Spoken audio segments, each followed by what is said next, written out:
Arqipeshkvi i Shkodrës Monsignor Giovanni Peragjine u prit në një vizitë të veçantë historike nga muftiu i Shkodrës Imam Muhamet Sytari në xhaminë e restauruar të Plumbit, në kuadër të 35 vjetorit të rihapjes së kësaj xhamie dhe rikthimit të lirisë së besimit në vend. Muftiu të kësaj uroi mirëseardhjen, u shpreh se harmonia mes vëllazërisë fetare duhet të vijojë përgjithmonë. Në këtë atmosferë të 35 vjetorit të hapjes së kishave dhe xhamive tona, patjetër që jam shumë i gëzuar me prit sot në kompleksin e xhamisë së Plumit, të dashturin monsinjorin e Shkodrës, mikun tim të ri edhe të mirë, monsinjor Giovanni Peragjine, i cili na ka ndërruar sot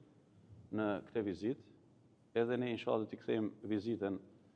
në këtë atmosferë të këtij gëzimit tonë të përbashkët.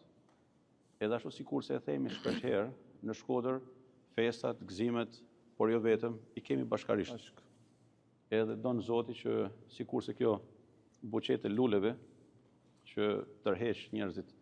prej larg dhe prej afër, ashtu edhe bashkëpunimi, edhe harmonia, e vllaznia, e bashkëtesa në mesin e qytetarëve muslimanë të krishterë, por jo vetëm në këtë tokë, të vazhdojë kështu përgjithmonë, që ta vlerësojmë njëri tjetrin, ta respektojmë njëri tjetrin, ta duam njëri tjetrin, dhe t'i dëshmojmë Zotit se jemi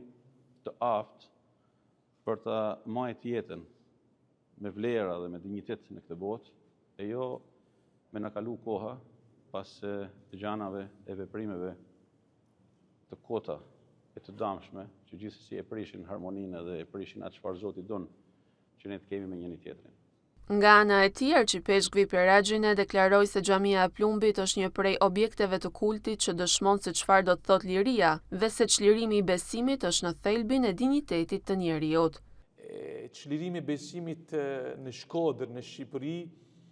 përputhet me një bashkëjetesë në mes besimeve, të gjithë lirisht mund të shprehin besimin e tyre. E kjo është një vlerë për çdo njeri. E ne në Shqipëri, në mënyrë të veçantë, këtu në Shkodër, do të jemi promotor. Jo vetëm do të mbajmë, do të ruajmë çfarë kemi trashëguar, por do të mundohemi që mund të forcohet gjithmonë më shumë mbi themelet të vërtetë, që edhe besimi mund të jep një kontribut për të mirën e qytetit, për të mirën e Shqipërisë. Nëntori është një muaj i rëndësishëm sepse nga Shkodra fillimisht me 4 dhe 11 nëntor të 1990-s u zhvilluan 2 meshat e para në varrezat e Ermajit dhe më pas me 11 nëntor u mbajt falja në xhaminë e Plumbit, duke i hapur rrugë rikthimit të lirisë së besimit në vend.